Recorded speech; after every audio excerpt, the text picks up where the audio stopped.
Subscribe to our YouTube channel and press the bell icon to get the latest updates. Occasion for us today, as part of our campaign to secure an elected seat at the UN Security Council, we are launching a brochure outlining India's priorities. On this occasion, I would like to welcome External Affairs Minister Dr. S. Jaishankar amongst us. He is joined by Secretary West, Mr. Vikas Swarup. To begin the proceedings, may I invite Secretary West to make his opening remarks. Thank you, Anurag. Honorable EM and friends, we meet here today in the context of India's candidature to the UN Security Council, elections to which will be held on the 17th of June. Given the fact that we are the single endorsed candidate of the Asia-Pacific group and on a clean slate, it is more than likely that we will join the UN Security Council for the 8th time, and our 2-year tenure will begin from January 2021. It is important that we share with the international community the unique strengths and capabilities that the world's largest democracy of 1.3 billion people brings to the United Nations and our vision as a member of its Security Council. And that is why we are delighted to have with us today our External Affairs Minister launch the brochure outlines India's priorities as a member of the UN Security Council. I would now request Honorable EM kindly share his thoughts with us and thereafter formally release the brochure. So, thank you. As you all know, India is a candidate for the non-permanent seat at the United Nations Security Council for a 2-year term beginning in January 2021. This election will take place at the United Nations on June 17th.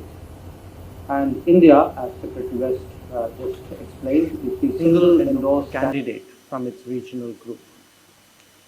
10 years since we were last elected to the UN Security Council, we are facing 4 very different challenges to international peace and security. 1. The normal process of international governance has been under increasing strain as frictions have increased.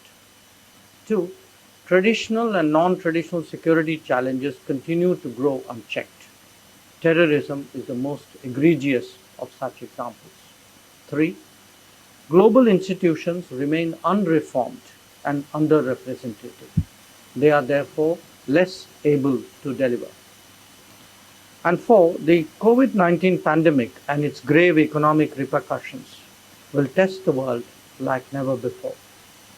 In this extraordinary situation, India can play a positive global role.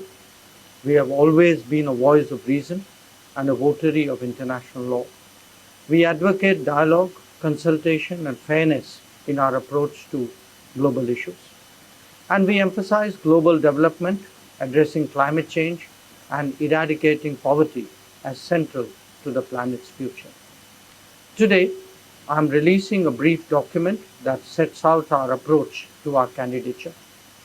It reflects, in Prime Minister's words, our 5S approach to the world: Samman, respect; Samvad, dialogue; Sahyog, cooperation; Shanti, peace, to create conditions for universal Samriddhi, prosperity. Through this approach, we seek to move towards a new orientation for a reformed multilateral system, also known as norms.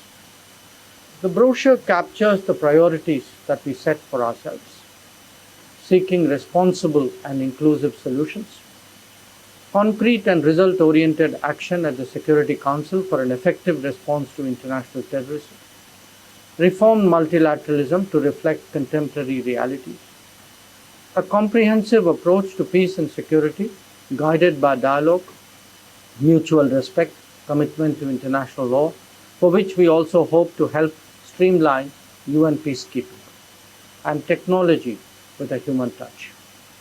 Let me conclude by emphasizing that as a rule-abiding democracy and a positive contributor to the security of the global commons, India will work constructively with partners to overcome old and new fault lines and offer innovative and inclusive solutions, help developing countries obtain the necessary support to recover from the COVID-19 pandemic, help focus more on development, support greater involvement of women and youth in shaping a new paradigm, And finally, enhance transparency, credibility, representation, and effectiveness of the Council, thereby promoting its institutional reform. Thank you very much.